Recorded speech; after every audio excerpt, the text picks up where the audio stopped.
কাজ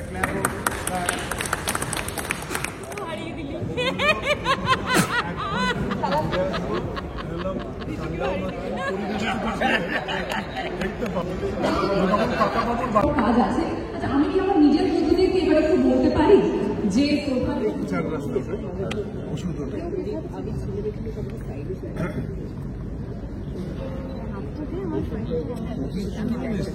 আমাদের সাথে মঞ্চে আসেন, তার জন্য একটু সামান্য জায়গা দিতে হবে ক্লাস থেকে, সেটুকু জায়গা আমরা দিতেই পারি, তাই না? আমি জানি ইনফ্যাক্ট আজকের ডেটটা আরও বেশি করে করা হয়েছে, কারণ আমি বলেছিলাম আমি শহরে থাকবো।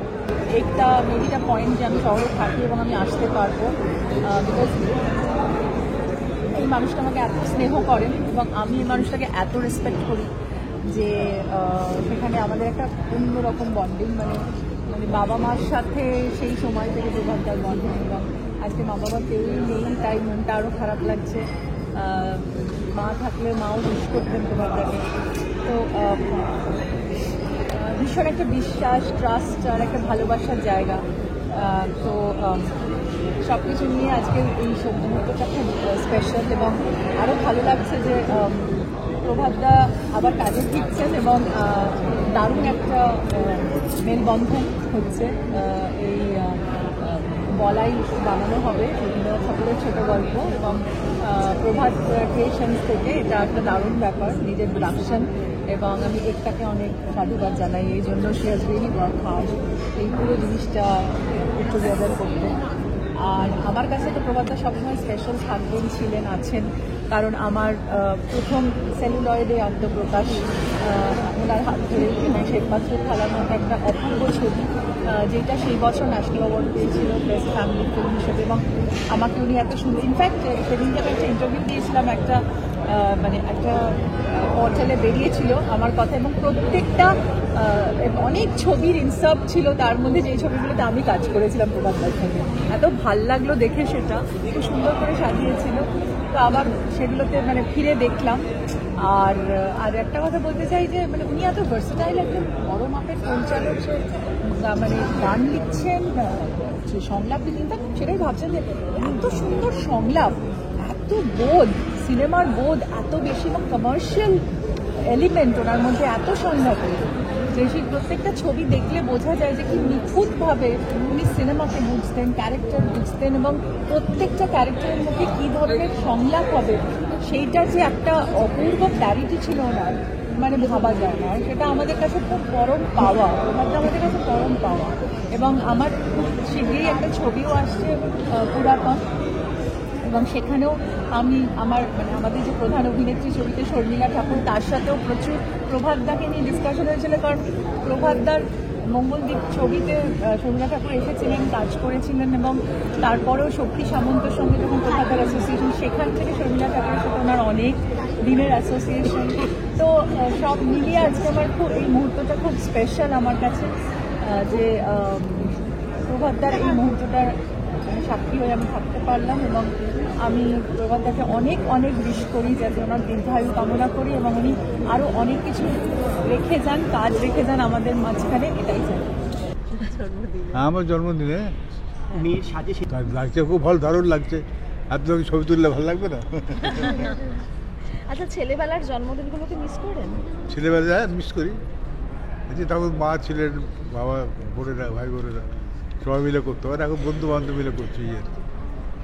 কোন খাবারটা জন্মদিনে মাস্ট লাগতোই? পায়েস। পায়েস এখন এটা সব বাঙালি বাড়িতেই হয়, ছেলের জন্য মা পায়েস করে। এই জন্মদিনটা কিভাবে শুরু হয়েছিল? এই জন্মদিনটা কি পায়েস পেয়েছেন?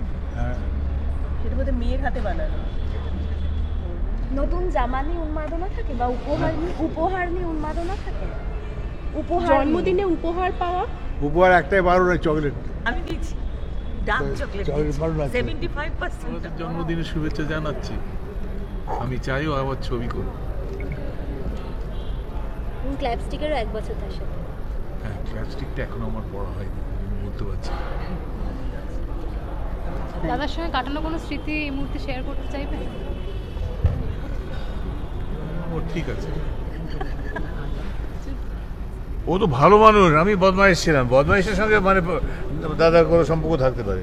হ্যাঁ, দীপঙ্কর তো ভালো লোক। হ্যাঁ। প্রভাত আর আমি দুজনের বদমাইশ, তাই তো? আমরা দুজনে বদমাইশ, তাই আমাদের সম্পর্ক থাকতে পারে। ভালো লোক, ভালো মানুষের সঙ্গে কোথায় সম্পর্ক? চলো। প্রভাত রায় পরিচালনায় হয়তো আমার কাজ করা হয়নি, আমি বললাম, কিন্তু উনি যে সিনেমাগুলো করে গেছিলেন বা যে গল্পগুলো উনি বলেছেন, যে পরিমাণ অভিনেতা অভিনেত্রীকে উনি ইন্ডাস্ট্রিতে এনেছেন, সেই জায়গা করে দিয়েছেন কলাকুশলীরা, সেই গুরুত্বটা কোনোদিন কমবে না। এবং বাংলা ছবির যারা দর্শক, বাংলা ছবির যারা কর্মী, তার সামনে হোক পিছনে হোক, তাদের কাছেও প্রভাত রায়ের গুরুত্বটা কতটা সেটা এতেই প্রমাণিত হয়। আর আমার যেহেতু ওনার সিনেমা ডেফিনেটলি দেখেছি, ব্যক্তিগতভাবে ওনার সম্পর্কে গল্প আমি শুনেছি একটার কাছ থেকেই বেশি। তো আমার দুজনকে অনেক শুভেচ্ছা রইল। উনি যে বইটি ক্ল্যাপস্টিক যেটা গত বছর রিলিজ করেছিল, সেই বইয়ের মাধ্যমে উনি নিজের কিছু অভিজ্ঞতা, নিজের কিছু গল্প বলে গেছেন। সেগুলো খুব দরকার ইন দ্য সেন্স, যারা আমরা সিনেমা ভালোবাসি, শুধু আমরা যারা সিনেমা করছি তারা না, যারা সিনেমা দেখতেও ভালোবাসেন, তারাও অনেক সময় একটা সিনেমা তৈরি হয়, তার পিছনে কী গল্প, কীভাবে হয়, সেই গল্পগুলো বা সেই সময়কার বা সেই সময়টা, তার যে ইমোশনস, সেগুলো ওই বইয়ের মাধ্যমেই জেনেছে। সেই কারণেই এত দ্রুত বই মানে কপি শেষ হচ্ছে, আমার নতুন কপির জন্য যাচ্ছে। So all the best. তোমার কথা বলছি, তাহলে কি তোমার সাথে কাজ হওয়ার? তবে আমি শুধু একটাই খুব সিরিয়াসলি বলছি, বারবার স্টেজে ওনার বয়স উল্লেখ করে এটা একদমই মনে হচ্ছে না, কারণ ওনার এনার্জি, ওনার স্পিরিট এবং ওনার ভাবনা চিন্তায় উনি কিন্তু অনেক, আমি বলবো কম বয়সীদের তুলনাতে অনেক এগিয়ে আছে। আমার মনে হয় সেই স্পিরিটটা, সেই এনার্জিটাকে আমাদের আগে বা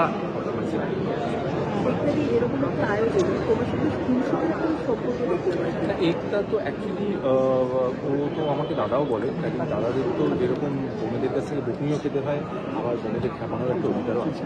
সেই কারণেই, তবে যেটা আমি বলছি, ও যেভাবে পুরো ব্যাপারটা সামলায়, সেটা আমাকে যেরকম গর্বিত করে, সেটা আমাদের সকলের শেখার আছে। কারণ আজকের দিনে আমরা সবাই বলি যে আমরা ভীষণ নাকি ব্যস্ত নিজেদের নিয়ে বা নিজেদের কাজ নিয়ে, সেইখানে নিয়ে দাঁড়িয়ে ও যেভাবে সবসময় সামলাতে পারে, নিজের কাজ সামলিও, ও কাজের ব্যস্ততা কতটা ভেতর আমি জানি, সেটা কিন্তু ভীষণভাবে ভীষণ। কারণ যখন ক্ল্যাপস্টিক রিলিজ করলো তখন এলাম, তখন বইটা পড়ে যেন মনে হলো একটা পুরোনো নস্টালজিয়ায় চলে গেলাম। প্রভাতদা এবং বৌদি দুজনেই হলো আমাদের খুব নস্টালজিক দুই মানুষ, এবং প্রভাতদার সঙ্গে তাপস বাবুর কাজও করেছেন প্রতীক। তাছাড়া ওনার অনেক ভালো ভালো ছবি আছে যেগুলো আমরা ভীষণ মানে কি বলবো, ভালো লাগে। শ্বেতপাথরের থালা, লাঠি, তো আর তাছাড়া পারিবারিক সম্পর্ক আমাদের সাথে, তো প্রভাতদাও একটা নস্টালজিয়ার নাম। খুব ভালো আছি, থ্যাংক ইউ। আর হ্যাঁ, আজকে প্রভাত আঙ্কেলের বার্থডে, তো ওনাকে সেলিব্রেট করতে এসেছি, তো very happy birthday to him. আর কি বলবেন? কি বলবো, অ্যাজ ইন এখানে এসে খুব আনন্দ হচ্ছে। প্রভাত আঙ্কেলের ক্ল্যাপস্টিক বইয়ের ইনঅগুরেশনেও আমি গেছিলাম, ওটারও সাকসেস হয়েছে এত, তো I am very proud of him, and I wish him the best. মায়ের সাথে এসেছো এখানে, সেই মোমেন্টটা নিয়ে। আমি মায়ের সাথেই থাকি, তো মায়ের সাথেই এসেছি, মাও ইনভাইটেড, আমিও ইনভাইটেড, অ্যান্ড খুব ভালো লাগছে এখানে এসে।